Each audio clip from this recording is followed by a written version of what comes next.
3, 2, 1, empezando. Subo la grabación del viernes en un momento y subo esta también. Ya vimos la semana pasada la palabra norma. Y Marlene me dijo, bueno, es que la norma es una regla, es una pauta de conducta. Y Josefina me dijo, sí, pero es una pauta de conducta que puede ser moral o religiosa, que puede ser social o convencional y que puede ser jurídica. O sea, son 3 clases de reglas que funcionan en el derecho mexicano. Ah, pero me dijo Lisette, bueno, ajá, ¿y de dónde vienen las normas jurídicas? Porque ya Ángel nos dijo que la norma moral viene de la religión, que son reglas que se van a aplicar derivados del proceso religioso y que las normas convencionales o sociales van a tener en el sentido del contexto de urbanización y en el sentido del manual de Carreño, un nacimiento de ellas. Ajá, pero dice su compañero Enrique Espinosa, ¿y de dónde vienen las normas jurídicas? ¿Por qué? ¿Cómo salen? ¿Cuántas son? El tema 1.2 habla de eso. En el 1.2 ustedes van a dividir y van a ubicar las fuentes del derecho. Y al ubicar precisamente las fuentes del derecho, la primera pregunta que vamos a formular aquí es, bueno, ¿cuál es la función del derecho público y privado? Esta pregunta la debo corregir. No coincido con el autor del plan de estudios, porque es derecho público, privado y social, que está en boga, por cierto, social. ¿Cuál es la función del derecho? Nunca lo olviden, regular la conducta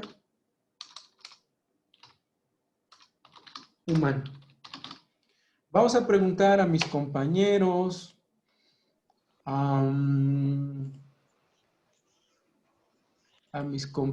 ya se me fueron. A ver, vamos a preguntar. Isabela, se me había escondido, hija. Isabela y Alfredo. ¿Para qué van a regular ustedes la conducta del hombre en sociedad? Son 2 palabras, Isabel. ¿Para qué?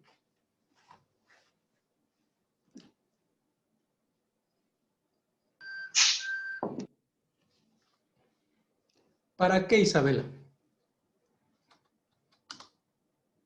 Son 2 palabras que dije en la clase del día miércoles, hace 8 días. 2 palabras, son 2 palabras que incluso se... ¿Podría repetirme la pregunta, por favor? ¿Para qué regulas la conducta de los hombres en la sociedad, Alfredo e Isabela? ¿Para qué? ¿Cuál es el fin de la ley? ¿Qué busca la ley? En 2 palabras.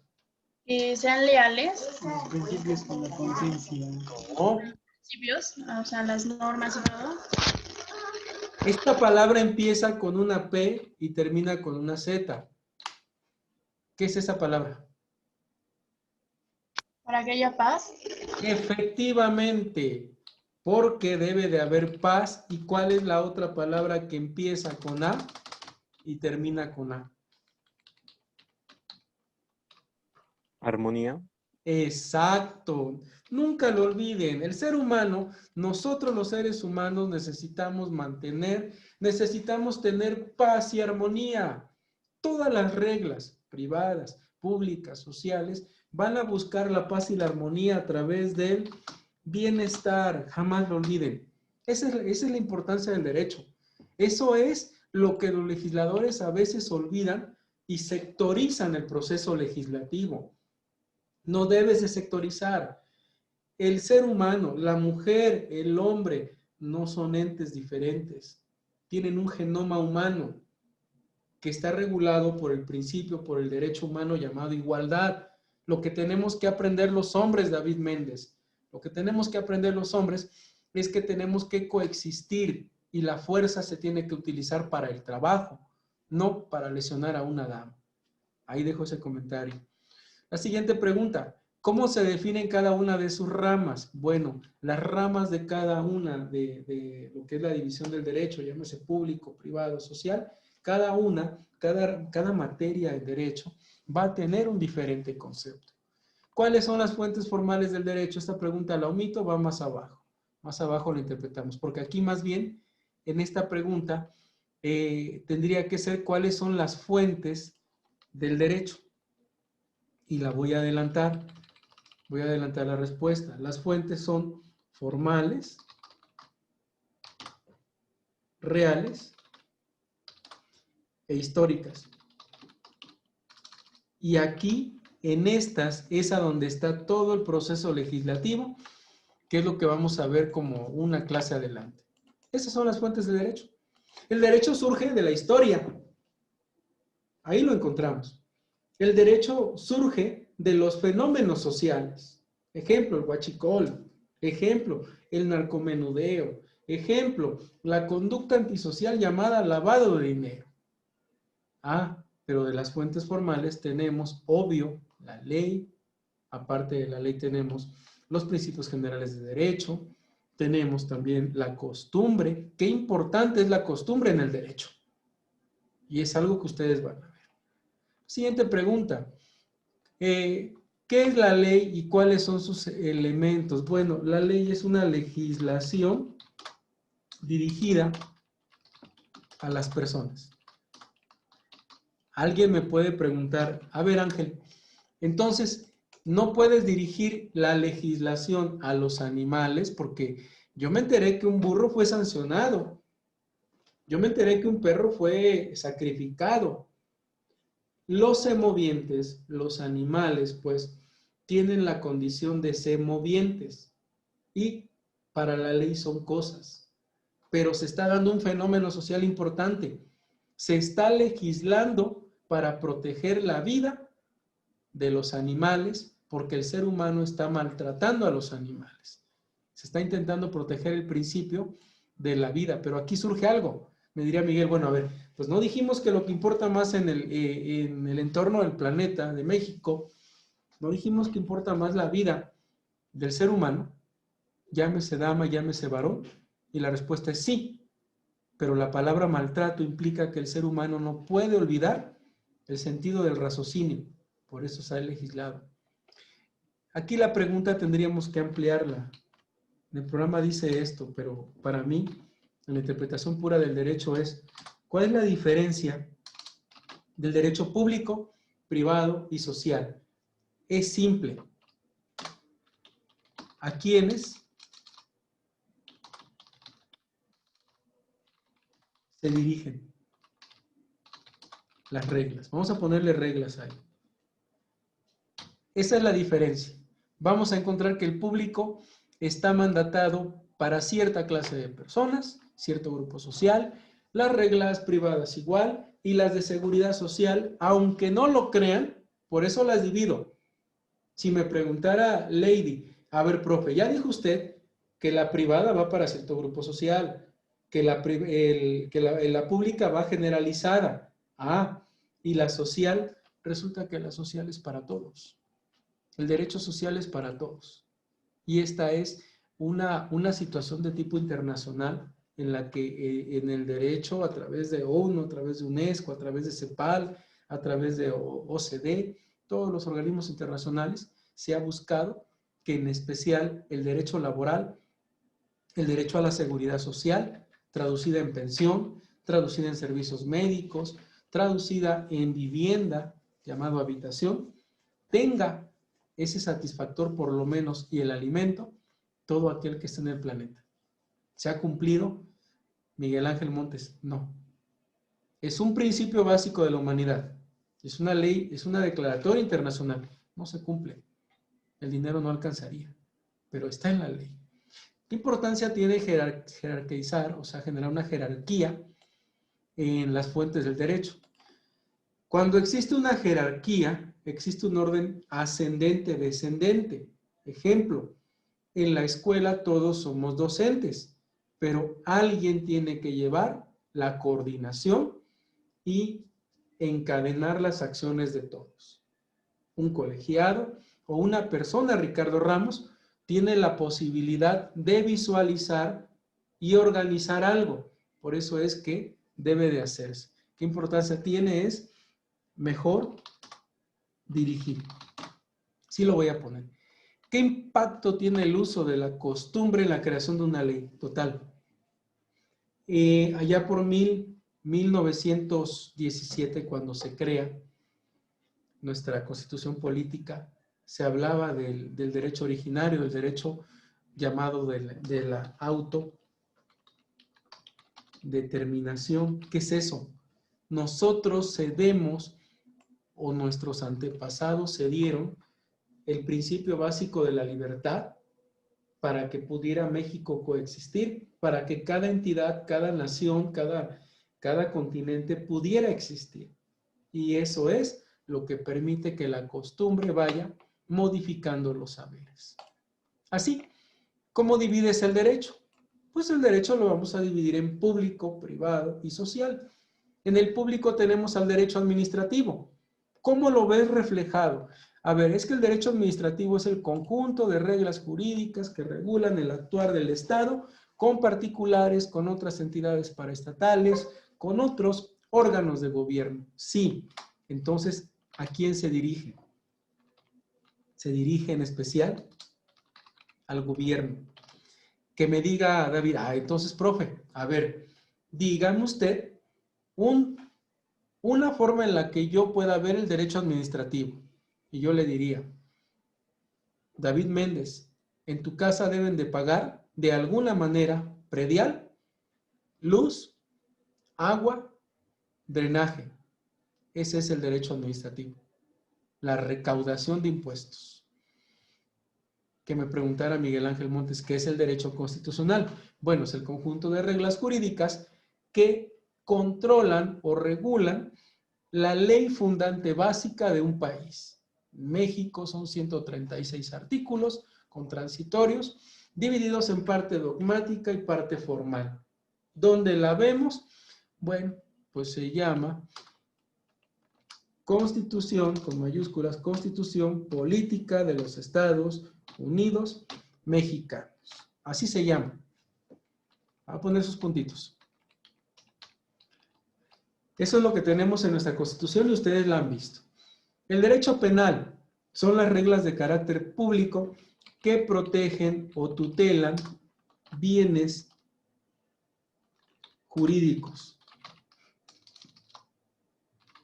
¿La vida es un bien jurídico? Sí. La integridad física corporal también. La moral cibernética también. El patrimonio, sí. El secreto también. La ley penal protege bienes jurídicos. Es el conjunto de reglas jurídicas que regulan la conducta antisocial y, en su caso, la sancionan.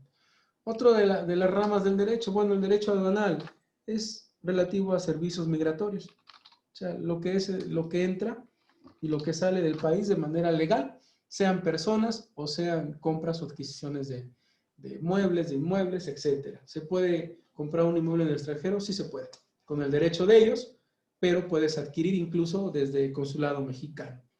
El derecho privado son reglas aquí más diferentes, van uno a uno. El derecho público está hacia todos. El derecho privado tú lo vas a encontrar en el derecho civil, con un matrimonio, con un divorcio, con alimentos, con actas del registro del estado civil de las personas. Vamos a ver eso. Lo vas a ver también con sucesiones testamentarias o intestamentarias, con clases de contratos, como el arrendamiento, como la compraventa, incluso con contratos por honorarios. Y después de ello, el derecho internacional privado. El internacional privado son los tratos que tú puedes celebrar con empresas o con países. Dije tú, el ser humano, el ente biológico. Cuando hay un trato entre naciones, se deja de llamar derecho internacional privado y se llama derecho internacional público, porque aquí es entre naciones. Y el derecho social. El derecho social está en boga en México. Es un derecho que nos debe a todos. Nos debe a todos porque no alcanza el servicio médico, no alcanza el sistema de pensiones, no alcanza la vivienda, el alimento, decía el servicio médico. En el derecho del trabajo no hay satisfactores suficientes para poder llevar a casa, aún en pandemia y más en pandemia, las necesidades que tenemos en dinero para que pueda sobrevivir la familia mexicana. Es un satisfactor no cumplido, es una necesidad política, social y legal internacional porque no alcanza. Y de esta manera, el derecho social impacta en el trabajo de nosotros, individual o colectivo, en la seguridad social, en lo que ya dije, y en el derecho agrario, a través de los comisariados ejidales, a través de todo lo que pueda generarse en las comunas, en aquellas áreas donde existen comisariados ejidales. Y así, quiero presentarles un pequeño video. Tenemos tiempo para él. Vamos a ver en 338 lo que es la clasificación del derecho. ¿Sí están viendo YouTube? Levanten la manita para que vean. ¿Sí se ve YouTube? Muy bien, gracias. Vamos a ver en la clasificación del derecho el canal legal MX. Hola, soy José Miguel. En este video hablaremos acerca de las clasificaciones del derecho. En un video previo dijimos que el derecho se definía como el conjunto de normas jurídicas que regulan la conducta humana en sociedad. Hoy hablaré acerca de algunas clasificaciones teóricas del derecho. Una primera clasificación es la que divide al derecho en objetivo y subjetivo. El derecho objetivo es la norma jurídica en sí misma, es decir, se ve a la norma jurídica como un objeto. Todas las normas que encontramos dentro de las leyes, reglamentos, los ordenamientos jurídicos como tales serían el derecho objetivo, las normas jurídicas vistas como un objeto. En contrapartida tenemos el derecho subjetivo. Este se definiría como la facultad o el permiso derivado de la norma jurídica y que cada uno de nosotros tenemos en lo particular. Un ejemplo de derecho subjetivo sería mi derecho de transitar libremente por las calles, mi derecho de asociarme con fines políticos, etc. Derechos o permisos que de alguna manera están redactados en una norma jurídica o en un ordenamiento, pero que la facultad que yo tengo en lo particular es lo que se clasifica o define como derecho subjetivo. Otra clasificación del derecho. Aquí vamos a hacer una parte. Yo les dije algo que este ponente está comentando. Efectivamente, tenemos derechos políticos, tenemos la libertad a manifestar, a declarar y a decir nuestras ideas. Pero hay un pero, Enrique, Ricardo, Juan, Lady, Miguel. Mi derecho termina donde comienza el de cada uno de ustedes. Todas las reglas son así. Yo puedo expresar en política, en ciencia, en arte, en tecnología, dentro y fuera de mi trabajo, lo que yo piense. Pero ¿qué creen? Sin dañar mi trabajo, sin dañar el proceso laboral que yo sostengo. Que me diga Juan Daniel, no le creo, profe. Claro que sí. El artículo 47 de la Ley Federal del Trabajo marca causales de rescisión de la relación laboral para los trabajadores del apartado A. El 46, fracción quinta, inciso A, marca lo mismo de la ley de lo que somos los burócratas. Fíjense, el trabajador no puede ejecutar conductas violentas, pero curioso, no puede hacerlas en contra del patrón, sus familiares, personal directivo o administrativo de la empresa, clientes, proveedores, salvo que medie provocación o haya defensa propia. ¿Qué creen que es lo delicado del tema? Que nosotros no podemos ejecutar conductas dentro y fuera del servicio. No se puede. Está prohibido en este artículo. Si nos vamos al 46 de la Ley Federal, a los trabajadores al servicio del Estado, Ley Federal, trabajo al servicio del Estado, lo que van a encontrar es lo que les estoy comentando. Ningún trabajador público o privado puede, dentro o fuera de su servicio, ni de manera física, ni de manera virtual, hacer valer un derecho. No se puede.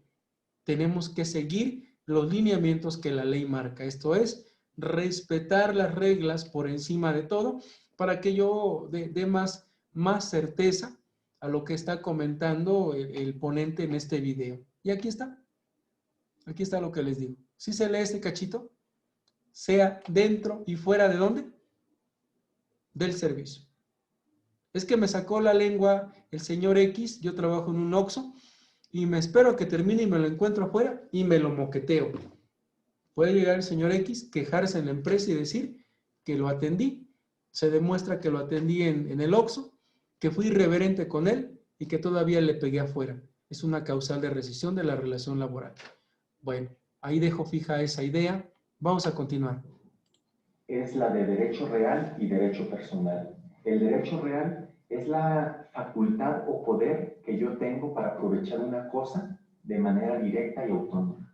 En cambio, el derecho personal es la relación que existe entre dos personas por medio de la cual una puede exigirle a la otra determinada conducta o prestación. Otra clasificación del derecho nos dice que este se divide en derecho público, derecho privado y derecho social. El derecho público básicamente regula las relaciones entre el Estado y los particulares o entre distintos estados o dependencias de gobierno. El derecho privado se limitaría a regular relaciones. Ahí preciso. El Estado en el derecho público genera normas para que nosotros interactuemos con él o interactuemos en la generalidad. Eso es lo que quiero que vean. Saliendo de tu casa, el derecho público te ataca, te ejecuta, te genera leyes.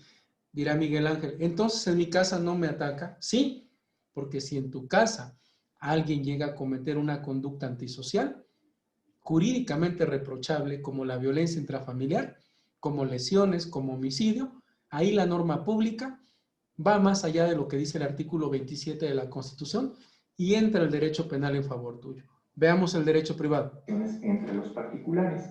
Y por último, el derecho social sería un híbrido entre el derecho público y el derecho privado. Es decir, regula relaciones entre particulares, pero con un mínimo de aspectos irrenunciables, es decir, aspectos que no se dejan a la voluntad de las partes, sino que debe observarse lo que la ley establece como mínimo a respetar.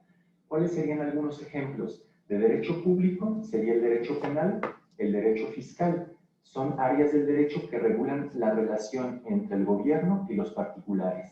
Ejemplos que regulan la relación entre el gobierno y los particulares. Son áreas del derecho que regulan. Voy a regresar a esa parte. Derecho fiscal y derecho penal. En estos dos derechos, ustedes deben de tener, Ricardo Ramos, Ricardo Báez, mucho cuidado. En estas dos reglas en especial, el desconocimiento del derecho no los exime de responsabilidad. Es que yo soy Ángel Amado Domínguez y a mí me están depositando en mi cuenta bancaria de saldazo en Oxxo, pues me depositan muchas personas y alrededor de 30,000, 40,000, 50,000 pesos yo recibo al mes. Es más, los recibo porque Ricardo, porque Juan, porque Enrique, porque Lady, Miguel y todos ustedes están conmigo en una tanda. Y esa tanda, bien fácil, les voy dando a cada uno de ustedes a cada quincena, a cada semana, y ahí ustedes van teniendo su ahorro. ¿Qué creen que me va a pasar a mí si junto 15, 20, 30,000 pesos multiplicado por 12? Cada que hay un depósito, Hacienda es informada. Y va a preguntar de dónde sacó Ángel 30,000 por 12. Por 10 serían 360,000 pesos más 2 meses más. ¿Y qué creen? Se llama discrepancia fiscal, pero ¿qué creen? En automático me investigan y me puedo ir a la cárcel. ¿Cómo la ven? Y ahí está. Ahí me impactó. Y el derecho penal, ahí se enlaza con este otro derecho. Veamos el cierre de este compañero. Son áreas del derecho que regulan la relación entre el gobierno y los particulares. Ejemplos del derecho privado serían el derecho civil y el derecho mercantil, el derecho familiar. Únicamente regulan la interacción que existe entre particulares. Y por último, ejemplos de derecho social sería el derecho laboral o el derecho agrario. Son áreas del derecho en las que sí. Aquí la división que yo hice, también difiero con el compañero. El derecho agrario es autónomo porque se dirige al comisario ejidal, pero el derecho laboral en su interpretación divide o separa el derecho del trabajo individual y colectivo con el derecho a la seguridad social, porque la seguridad social de manera general pertenece a todos. ¿Cómo la justifico? Pues la Constitución Política de los Estados Unidos Mexicanos, la Constitución Federal, dice esto. La Constitución Federal te dice como primer apartado, a ver, esta está muy viejita, no me gusta. Esta Constitución Federal, vamos a ponerle 2020, está muy claro su aspecto de crítica en materia, otra vez la misma, cuando te narra en su artículo primero, párrafo primero, que ¿qué creen ustedes? ¿Qué creen que te narra? En los Estados Unidos Mexicanos, esta palabra, ¿qué significa todos? Todos son todos. Todos van a gozar de los derechos humanos reconocidos en la Constitución Política de México. Fracción o párrafo tercero, párrafo tercero. Todas las autoridades en el ámbito de su competencia me han oído hablar con micrófono. Mi deber es promover, respetar, proteger, tutelar y garantizar los derechos humanos. Aquí está. Y entonces, a nosotros en la Constitución, en el artículo 4, el artículo 5 y además de ello el 6º, se nos dice que tenemos el derecho a la igualdad. Aquí habla de toda persona. El 3º de la Constitución reformada. El 4º maneja idéntica situación. ¿Y qué creen que se dice en el 4º y en el 5º? Que todo aquel que esté en México tiene derecho a comida, vestido, calzado, casa, seguridad social, servicio médico. ¡Wow! Entonces ahí ya no se está hablando de una sola cosa. Ya se está hablando de que en México hay una división del derecho. Bien, chicos, voy a parar aquí. Ya no me da tiempo de más. Tengo 39 minutos. Dios los bendiga. Nos vemos en la siguiente sesión. Muy bonita tarde a todos. Comparto el video. Hasta pronto. Dios, profe.